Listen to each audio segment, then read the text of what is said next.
장마 가운데 평안하십니까?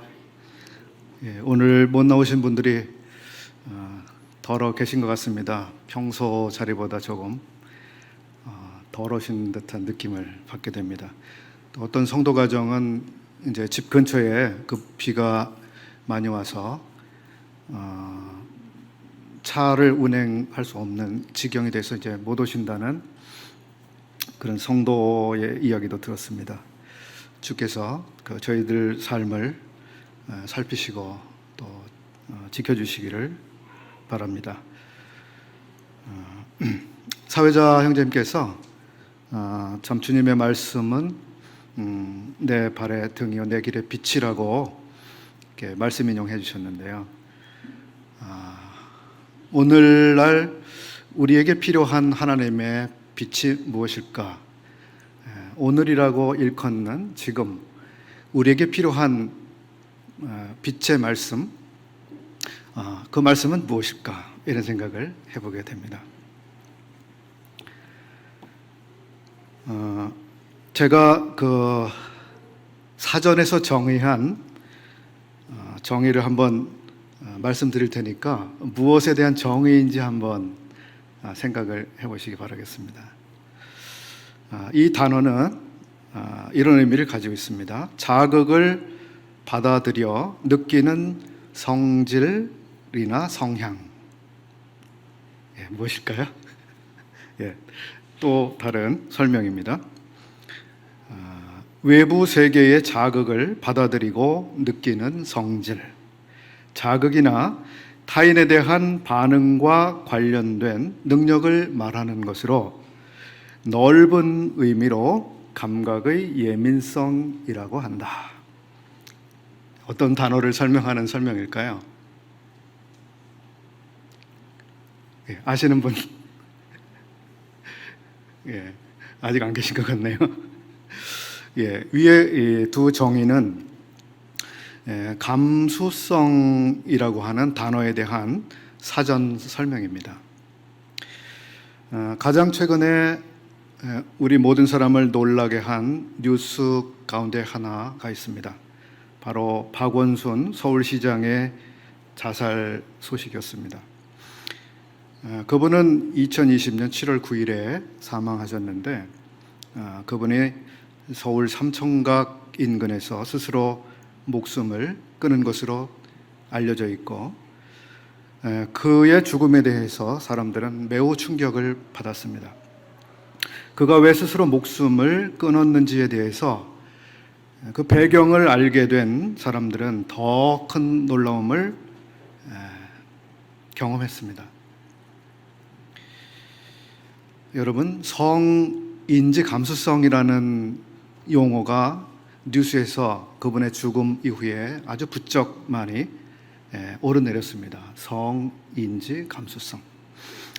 성인지 감수성은 감수성의 일부인데 성과 관련된 감수성이겠죠. 박원순 서울시장을 비롯해서 집권 여당의 지방자치단체 장들에게서 연이어서 터져나온 권력자의 성적 범죄들, 그 밑바닥을 진단하면서 사람들은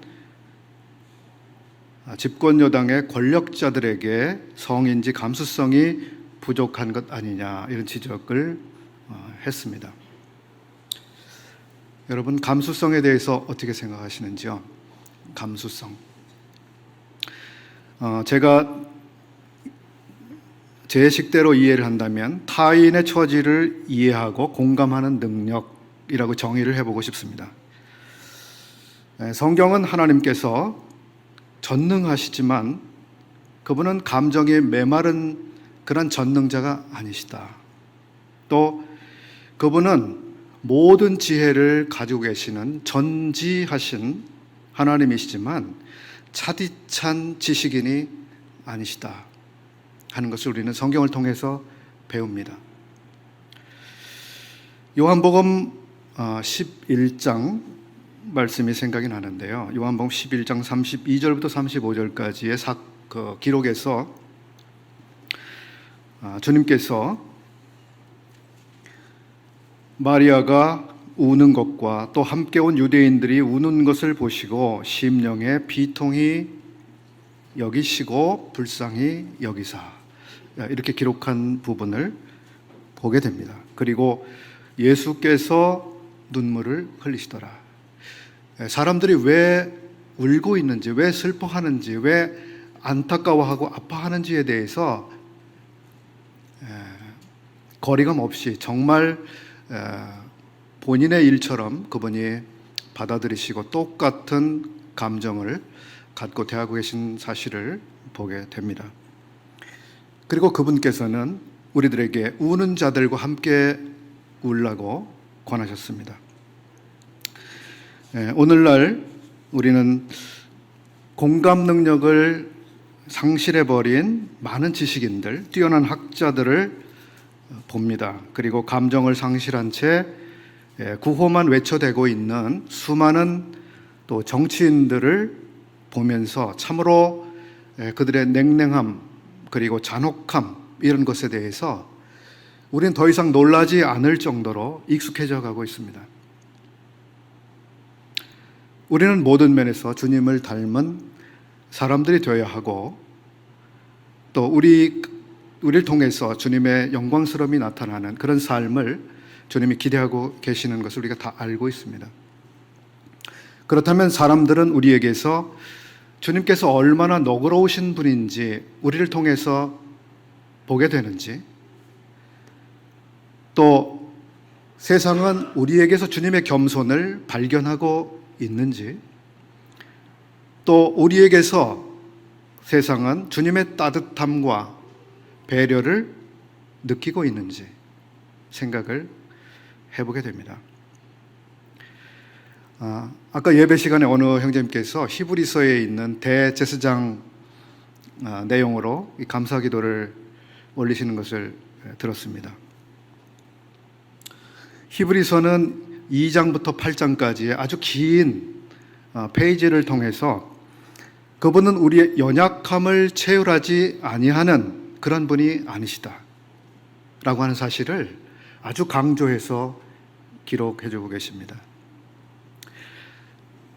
달리 말씀드리면 그분은 대제사장이신데 기계적으로 제물의 피를 가지고 성소에 들어가는 분이 아니시다.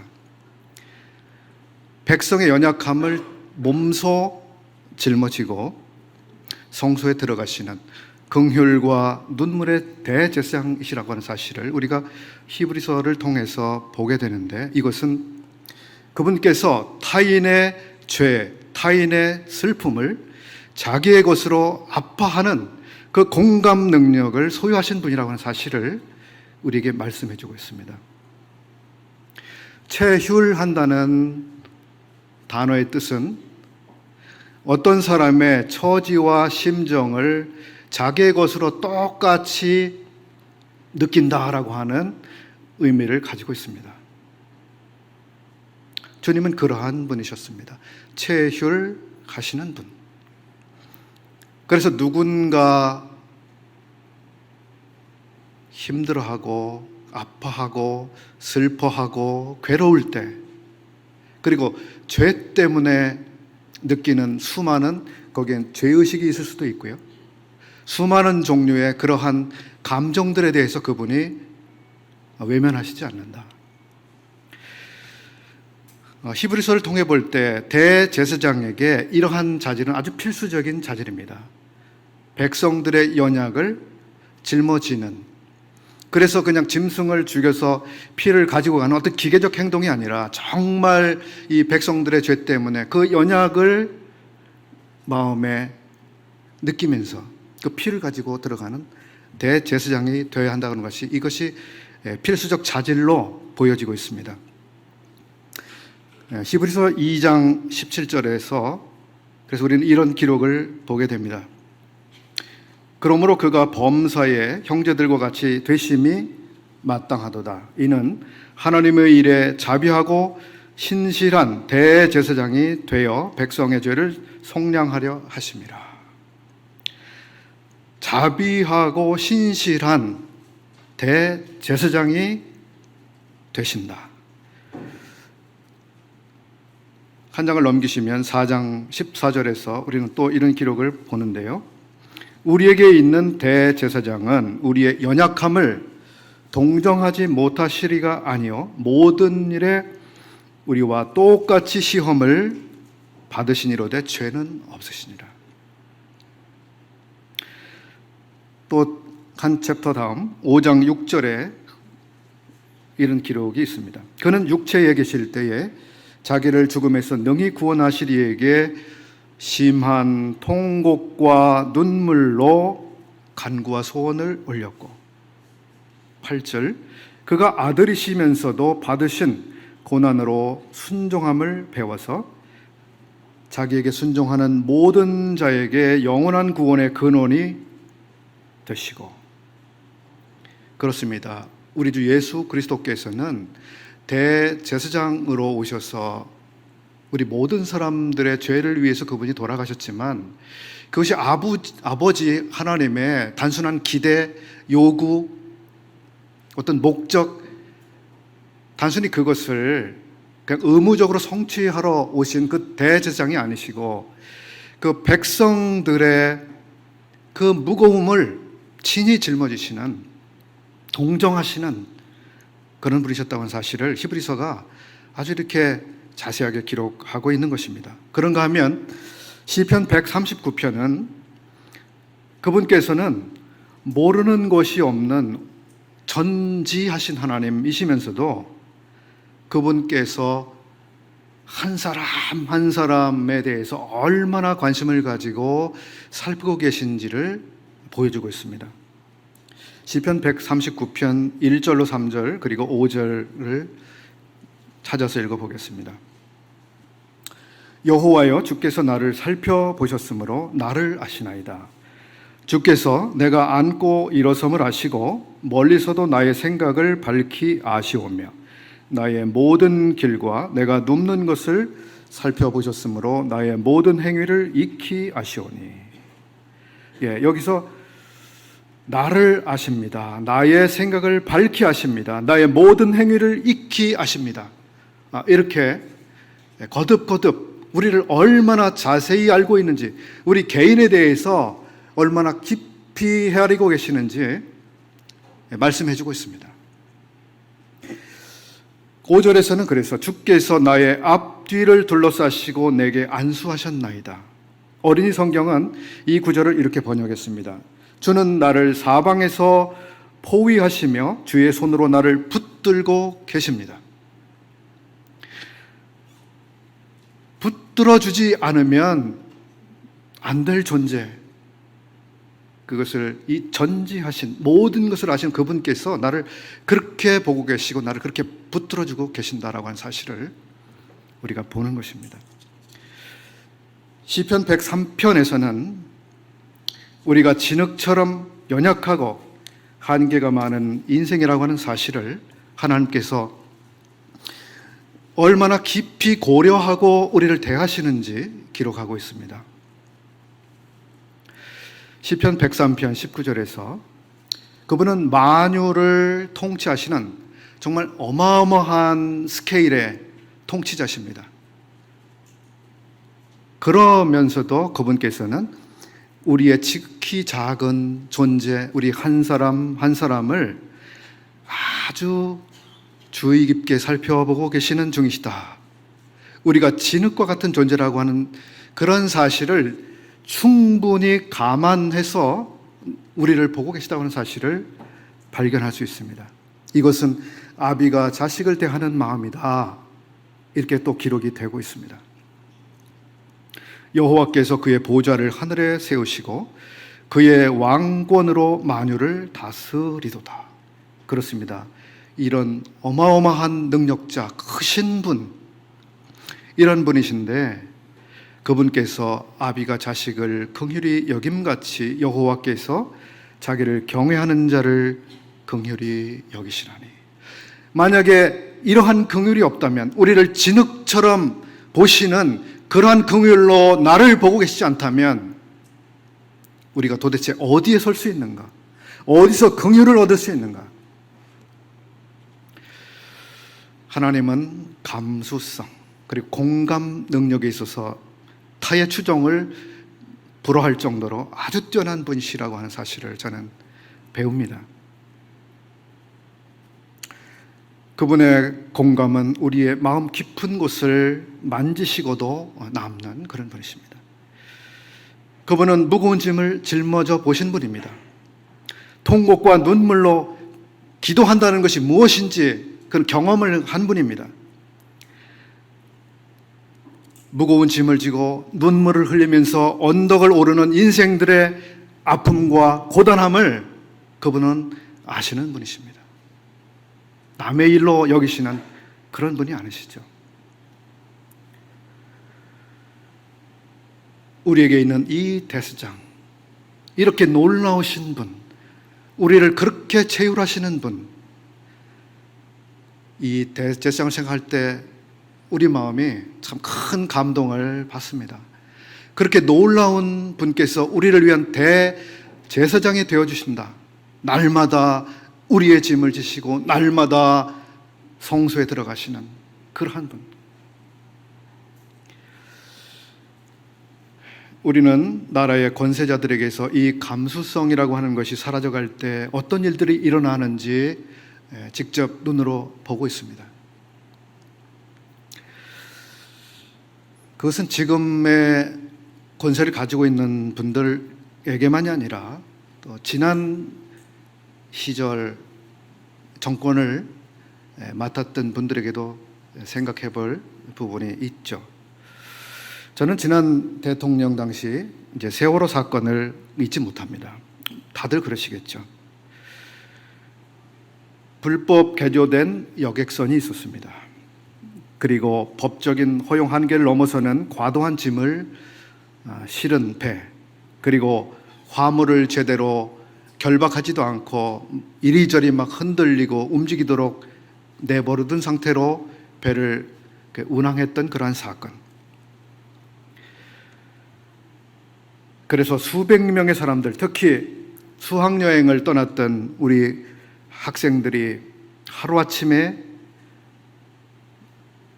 배와 함께 가라앉아서 죽음을 당하는 이 처참한 사건을 아무도 잊을 수 없을 것입니다. 그런데 말이죠, 이렇게 사람들의 마음을 무너지게 만들고 아프게 만든 그 사건에 대해서 그 당시 정권을 가지고 있던 분들이 대했던 방식은 참으로 사람들을 실망시키는 일이었습니다. 그뿐만 아니라 그 사건의 중심에 있던 어떤 교단에 대해서 우리는 또 잊지 못할 것입니다. 그분들은 참 뻔뻔스럽고 무책임한 이런 모습으로 비춰졌습니다. 지금까지도 그분들은 책임 어린 사과 그리고 어떤 책임 있는 조치를 행하지 않았습니다. 그분들에 대해서 우리는 압니다. 우리는 하나님을 믿는 사람들이다. 우리는 성경을 알고 있다. 우리는 복음을 전한다. 우리는 은혜의 복음을 알고 있다. 그런 분들에 의해서 그런 일이 일어났고 그들은 아주 무책임한 태도로 지금까지 있습니다. 이것이 하나님을 알고 성경을 알고 복음을 아는 사람들이 취한 방식이었습니다. 복음이 어떻게 사람들에게 비춰질까요? 우리는 이런 사실 앞에서 실망을 넘어서는 그런 감정을 느끼게 됩니다. 당시의 정권 실세 그리고 보수라고 일컫는 분들, 저도 저 자신에 대해서는 보수적인 사람이라고 저 자신을 정의합니다. 그럼에도 불구하고 그 당시에 정권을 맡았던 분들 그리고 보수라고 했던 분들에게서 나타나는 모습은 아주 최근까지도 실망스러웠습니다. 피해자 가족들을 향해서 자식의 죽음을 볼모로 계속 울고 먹으려 한다고 하는 이런 말을 서슴지 않았습니다. 이것은 순전히 정치적인 생각이 아닐까 여겨집니다. 그 피해 당사자 가족 가족들에게는 얼마나 가슴을 때리는 잔인하고 정말 긍휼이라고는 없는 이런 이야기로 들렸을까요? 우리들 가운데, 여기 계신 분들 가운데 자식을 먼저 보낸 부모들이 아마 계실 수 있는데요. 잊을 수 있는 사실인가요? 잊지 못할 사실이죠. 평생을 가슴에 못을 박고 살아가죠. 그 사건을 만났던 피해자의 부모들은 평생을 그 고통을 안고 아마 살아갈 것입니다. 그분들의 입장에서 그분들의 아픔과 고통이 얼마나 큰 것인지를 정말 보수라고 하는 쪽에 있는 분들이 그 생각이 거기까지 미치지 않은 것 같아요. 이것은 참 너무 안타까운 사실입니다. 물론 그분들 입장에서 나라를 염려하고 여러 가지를 충분히 생각해서 그런 말씀을 하신다는 점도 저는 이해할 수 있습니다. 그럼에도 불구하고 인간은 인간다워야 하고 휴머니티라고 하는 것이 사람에게는 있습니다. 제가 세상의 사건, 정치적인 얘기를 지금 했습니다마는, 그러나 정말 그러한 사건처럼 우리 그리스도인들에게서 소위 감수성이라고 하는 그것이 메말라 들어갈 때 무슨 일들이 우리에게서 일어날 수 있을까?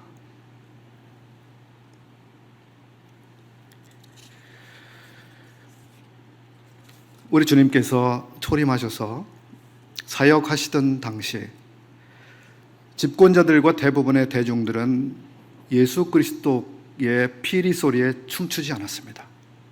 우리가 피리를 불어도 너희는 춤추지 않았다. 애곡하여도 너희는 가슴을 치지 않았다. 피리를 불든 애곡을 하든 여전히 남의 일로 그들은 여겼습니다. 그들의 공감 능력은 상실되어 있었고 그들의 영적 감수성은 전혀 작동하지 않고 있었습니다. 자기들의 구세주께서 오셔서 그렇게 간절하게 말씀하셨지만 그들은 딱딱한 채로 있었습니다. 그들은 과부의 재산을 통째로 삼키면서도 우리는 일주일에 2번씩 금식합니다라고 자기 자랑을 하는 그런 삶을 살았습니다. 주님의 초림 때에 그렇게 무관심했던 그 사람들, 그가 자기 땅에 오매 자기 백성이 영접지 아니했던 그러한 사건처럼 주님께서 다시 오실 때 이 세상은 여전히 주님의 다시 오심에 대해서 무관심할 것입니다. 인자가 다시 올 때에 대해서 성경은 마치 노아의 때와 같을 것이라고 말씀하셨습니다. 그리고 롯의 때와 같을 것이라고 말씀하셨습니다. 그 특징이 무엇입니까? 여전히 일상적인 삶을 살고 세상에 취해 살고 하나님과 관련해서 자기들이 지금 무엇을 어떻게 해야 될 때인지 전혀 생각하지 않고 무언가에 빠져있는 그런 삶을 살고 있었습니다. 뭐 하나님 오시든 말든 나랑 무슨 상관이야? 이런 식의 삶을 주님이 다시 오실 때 사람들이 살고 있을 것입니다. 그때 세상처럼 지금 세상도 변하지 않았습니다. 그리스도인들에게서 이러한 영적 감수성, 이런 것들이 사라져갈 때 우리는 하나님의 마음을 모른 채 그렇게 살아가게 되겠죠. 주님께서는 제자들에게 우는 자들과 함께 울라, 갇힌 자들을 동정해라, 이런 권면을 하셨습니다. 우리 모두는 어떤 점에서 타인이 베푸는 긍휼을 먹고 살아갑니다. 그렇지 않습니까? 누군가 나에게 은혜를 베풀어주고 나를 좋게 여겨주고 누군가 나에게 그러한 마음을 베풀어주기 때문에 우리 모두는 사실 살아갑니다.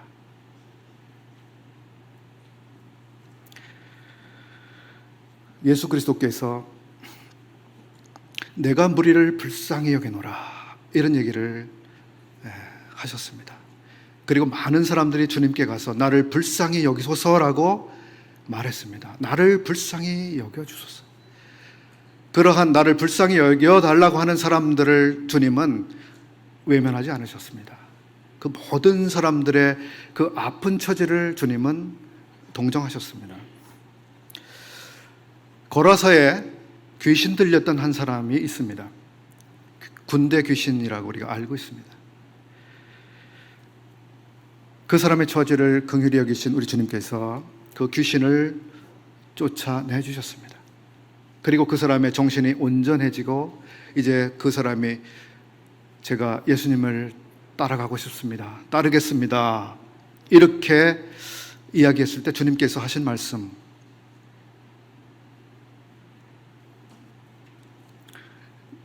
너는 하나님이 너를 긍휼히 여기신 것을 내 친속에게 가서 고하라. 이렇게 말씀하셨습니다. 하나님이 너를 어떻게 긍휼히 여기셨는지 내 가족들, 친척들에게 가서 알려라고 했습니다.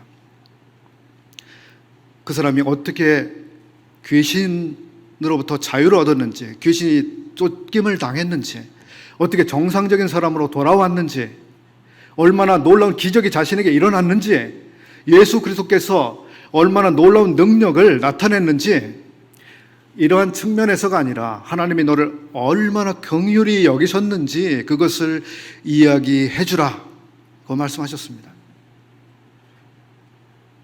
하나님의 긍휼이 나에게 어떻게 나타났는지 우리는 다 그런 경험과 이야기를 가지고 있습니다.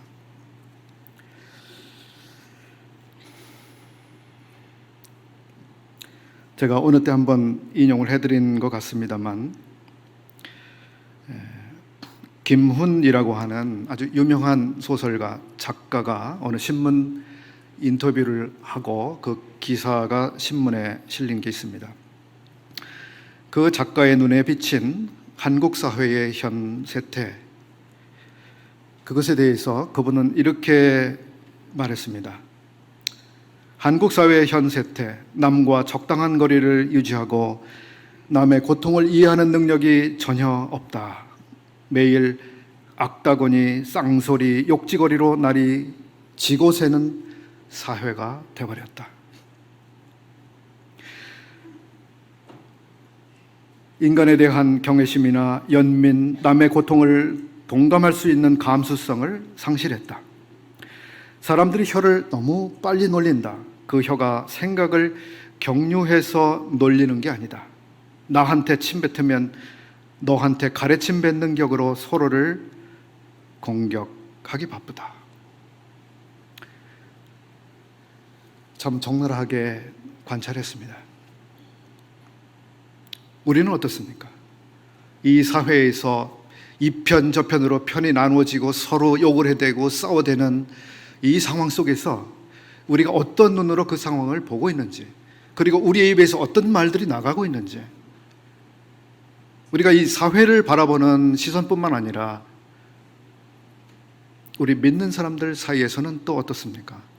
우리의 생각을 경유해서 우리의 입에서 말들이 나가는지요?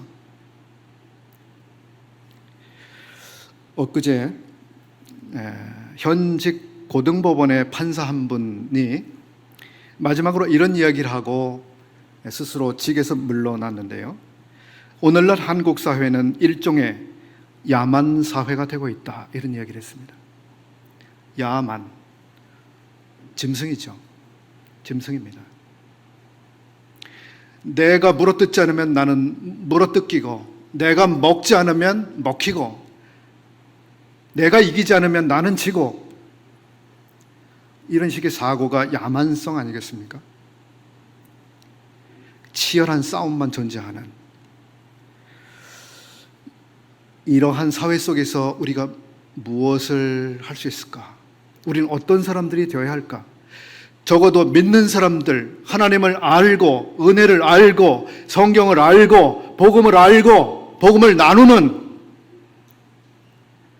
우리가 무엇을 생각하고 어떤 삶을 살아야 할까? 이것이 바로 주의 말씀이 오늘날 내 발에 비치는 등불로서 우리에게 말씀해 주시는 그 말씀은 무엇일까? 오늘날 주께서 내 삶에 기대하시는 그 삶은 무엇일까? 결론적인 말씀을 드리겠습니다. 우리는 필요 이상으로 비판적인 말들이 난무하는 이런 시대를 살고 있습니다. 정말 필요 이상인 것 같아요. 우리가 자칫 이러한 시대의 영향을 받기가 쉽습니다. 그리스도인들은 세상에 살고 있지만 세상에 속하지 아니했다라고 주님께서 말씀하신 바가 있는데요. 우리는 세상에서 여전히 숨을 쉬고 여기서 음식을 먹고 또 사람들과 관계를 맺고 살아갈 수밖에 없습니다. 그럼에도 우리는 세상에 속하지 아니했습니다. 그렇기 때문에 우리는 세상 사람들이 살아가는 방식, 생각 이런 것을 똑같이 따를 필요가 없습니다. 이러한 세상의 경향으로부터 우리 자신을 지키는 것, 이것이 우리가 세상에 속하지 않았다라고 하는 것을 우리의 삶에서 경험하는 것이 될 것입니다. 우리는 아주 냉소적이고 비판적인 이런 사람들을 매일같이 대하고 있습니다. 우리가 물들기 아주 쉽습니다. 야고보서 2장 13절에서 이런 말씀을 발견합니다. 긍휼을 행하지 아니하는 자에게는 긍휼 없는 심판이 있으리라. 긍휼은 심판을 이기고 자랑하느니라. 우리가 판단하고 정죄하고 비판하고 비난하는 이것을 우리가 이겨야 합니다. 무엇으로요? 긍휼로. 대제사장이 가르쳤던 그 긍휼로 우리가 사람들을 바라보고 연약한 사람들, 정말 우리의 마음에서 정말 비판하고 싶어지는 그런 사람들, 그런 상황, 이것을 우리가 이겨야 합니다. 긍휼은 심판을 이깁니다.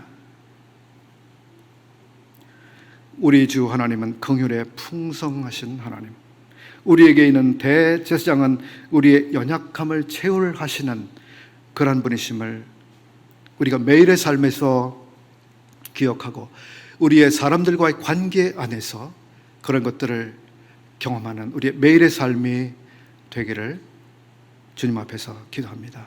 감사합니다.